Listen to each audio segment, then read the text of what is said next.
Mr. Chairman, marahil po, hindi na ako nakikilala ng ating former President. Magpapakilala po muli ako. Mr. President, ako po si Bishop Benny Abante, ang Pangulo ng Bible Mode, Bible Believers League for Morality and Democracy, na mayroong 6,000 churches sa buong mundo. Kung naalala niyo, Mr. President, bago kayo tumakbo and you were still deciding to run, I was invited by a common friend to meet with you. And we did at the Fairmont Hotel in Makati. I hope that you would remember that. With me are two pastors, and we prayed together. I prayed for you, asking the Lord to give you the right decision to run for the presidency. I do not know you from Adam, Mr. President, but I believe in your cause. I believe in your plan. And because of this, Mr. President, I work hard to campaign for you. Many of the pastors of the Baptist community voted for you. Gusto ko pong marinig ito ng mga DDS trolls at DDS vloggers na tumitira sa amin at sinisira ang aking reputasyon. Gusto kong sabihin sa kanila, ilang boto ba ang ibinigay nyo kay former President? Ako po, Mr. President, libu-libong boto ang binigay namin sa inyo. Nagpasalamat ba kayo sa akin? Hindi.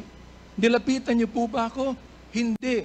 Mabuti pa, Senator Bongo, Mr. President, nagpunta sa aking simbahan at nagpasalamat sapagkat sinuportahan namin kayo at siya, Mr. President.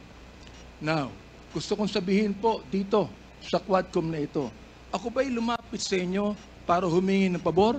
Hindi po. Ako ba'y lumapit sa inyo para magrekomenda ng justice, magrekomenda ng general, magrekomenda ng cabinet secretary? Hindi po. Hindi ako nagpunta ng Malacanang nung kayo nanunungkulan sa loob ng 6 na taon. Isang beses lang. Ako po ay nagsabi kay Senator Bongo, kung maaari na makapag-usap po tayo. Pumayag po siya. At nag-usap po tayo, if you would remember that, Mr. President. Nag-usap tayo confidentially. Ano pong ginawa ko? Binuksan ko po ang Biblia. Ipinakita ko sa inyo na walang ibang tagapagligtas kundi ang Panginoong Kristo. Ipinakita ko sa inyo ang maaaring magbago ng buhay natin, walang iba kundi ang ating Panginoon. Sinabi ko sa inyo ang nakalagay sa John 3:16, for God so loved the world, that He gave His only begotten Son, that whosoever believeth in Him should not perish, but have everlasting life. Binantayan ko ang inyong panunungkulan.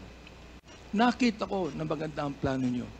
Nakita ko po, Mr. Chair, na ayaw ng Pangulo na itong bansang Pilipinas mahulog sa kamay ng mga drug lords at drug traffickers. Maraming salamat po sa inyo. Nagsimula kayo ng war on drugs. Kami mga kapastoran, believe po sa inyo, sa inyong ginawa. Sabi nyo, 6 months lang, kaya nyo tapusin ang war on drugs na ito. Inabot po kayo ng 6 na taon. Hanggang ngayon, meron po tayong war on drugs. Hindi po namin nakalain, Mr. President, na sa war on drugs na yan, mamamatay ang more than 30,000, Mr. President. Hindi ko akalain na more than 7,000 na mga drug pushers ang mamamatay sa kamay ng mga kapulisan at sa kamay ng mga riding in tandem. As sinabi po ng ating ibang kapulisan, at gusto kong sabihin, hindi po lahat ng kapulisan, sapagkat ang karamihan po ng ating kapulisan, mga mabuting tao, at nais protektahan ang bansang ito. Pero, ang ilang mga pulis pumatay po. At dito nag-testify ang ilan na mayroong reward system na inyong itinanggi nung kayo ay nag-testify under oath doon sa Senado. Ngayon po, bilang bishop po ng Bible Mode, hindi ko akalain na kinakailangan pumatay tayo na more than 30,000 people para masugpo po ang drugs sa atin. Aba, Mr. Chair, talo pa natin ang Mexico. Sapagkat ng Mexico, nakita ko wala pang 10,000 namatay. Talo pa natin ng Colombia. Naging killing fields po ang Pilipinas nung panahon ninyo, nung kayo nanunungkulan. Naniniwala po kami na dapat hindi manatili ang drugs dito sa ating lipunan. Subalit, hindi po ako naniniwala na dapat tayong pumatay ng more than 30,000 people. Dahilan dito, pinatay si Kian Alejandro. Ano ang kasalanan niya? Pinatay ang isang 3-year-old na bata na nahagip ng stray bullet dahilan pumatay sa isang drug pusher. Pinatay ang 9-year-old na bata doon sa Caloocan, Mr. President, Mr. Chair. Ang kanyang bala ay nandun pa sa kanyang katawan nung siya'y nilibing. Subalit anong sabi ng funeral service? Siya po'y namatay dahil sa pneumonia. Pinatay po ang isang driver ng tricycle driver sapagkat sinakay niya ang isang drug pusher. Yung drug pusher pinatay, pero yung driver ng tricycle pinatay din, Mr. President. Hindi niyo po alam to. Hindi niyo po alam to. Ngayon, meron pong isa dahil sa tokhang kumatok sa isang pintuan, hinanap ang isang taong nangangalampilo na isang drug pusher.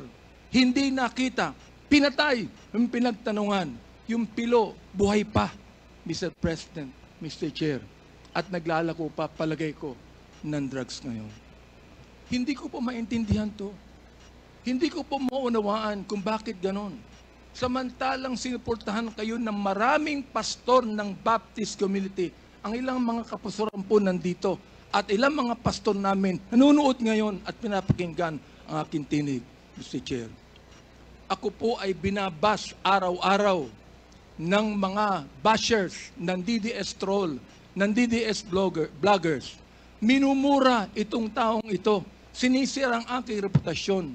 Minumura po ako ng katulad ng inyong pagmumura, Mr. President.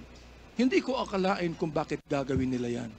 Ang tanong ko, ilang boto ba ang ibinigay ng mga DDS vloggers sa inyo? Gusto kong sabihin sa inyo, I can testify on this, na libu-libong boto ang nakuha nyo sa Baptist community at hindi ako humiling ng anumang pabor sa inyo, Mr. President. In fact, kung naalala nyo, Mr. President, sinabi ko kay Senator Bongo na nais kitang imbitahan sa aming selebrasyon ng National Baptist Day, Mr. President.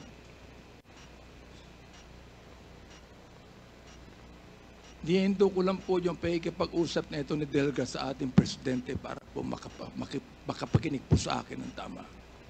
Inimbitahan ko kayo. Nagpunta ho kayo, Mr. President. Doon po sa SMX, nakita nyo ang 7,000 na mga Baptist leaders na nakinig po sa inyo. Sa inyong speech, Mr. President. Oo. Doon po sa speech ninyo, sa harapan po ng mga bishop at ng mga pastor, nagmumura kayo. Pinagbigyan po namin kayo. Kahit na hindi maganda sa amin makarinig ng mura, pinagbigyan po namin kayo dahil kayo ang Pangulo at dapat namin kayong irespeto, Mr. President. Andito ho ako, nakaupo sa harapan nyo. Nagpapasalamat sa pagkakataong ito na masabi ko ng buong katapatan sa inyo ang ginawa ng more than 6,000 na mga kapastoran ng Bible Mode para sa inyong eleksyon bilang Pangulo ng Pilipinas. Nung akin pong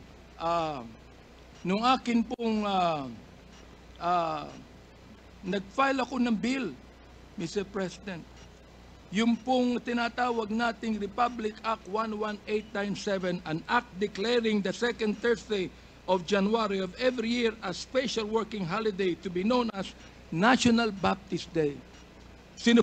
Sinuportahan po ito ng lahat ng mga congressman. Sinuportahan po ito ng lahat ng mga senador. Okay. At nilagay po sa inyong opisina. Pinirmahan nyo ba ang bill na yan? Hindi po. Naging batas yan because it lapsed into law after 30 days. Pero, okay lang po sa amin yun. Okay lang po sa amin yun. Yun na lang siguro ang maaaring pasalamat ninyo, Mr. President, sa amin. Bilang pagboto namin sa inyo ng mga libo-libo mga Baptist leaders at Baptist members sa buong kapuluan. Hanggang ngayon, nirerespeto po kayo ng aming kapastoran. Hanggang ngayon, pati yung kapastoran po namin sa Mindanao, ginagalang kayo. Marami kami pastor sa Davao na ginagalang po kayo. Bakit po? Sapagkat kayo ay naging Pangulo ng Pilipinas. Ang kahilingan lang po namin dito, Mr. President, habang kayo po ay kinakausap namin ngayong umaga, ang kahilingan lang po namin dito ay sana po naman respetuhin po ninyo ang Quadcom hearing na ito sa pamamagitan ng hindi paggamit ng mga vulgar words, Mr. President. Sapagkat gusto kong sabihin sa inyo bilang warning na kapag kayo po ay nagmura sa Quadcom hearing na ito, I will make a point of order on you. Meron po akong batayan na batas sa tinatawag po nating disturbance of proceedings. Gusto kong basahin doon po sa Psalms 109, 17 to 18 and 28. Hindi ko alam kung naniniwala kayo sa Diyos. Hindi ko alam kung naniniwala kayo sa Biblia. Samantalang sa isang pagkakataon, tinawag niyo ang Diyos na stupid, Mr. President. Tinanggap po namin yan sapagkat kayo Pangulo. Oo. At nagpapasalamat ako. Hanggang ngayon po, buhay pa kayo. Kahit na po tinawag niyo ang Diyos na isang stupido, Diyos. Oo. Hindi ko alam kung katanggap-tanggap yan sa lahat na mga nakikinig sa akin ngayong umaga.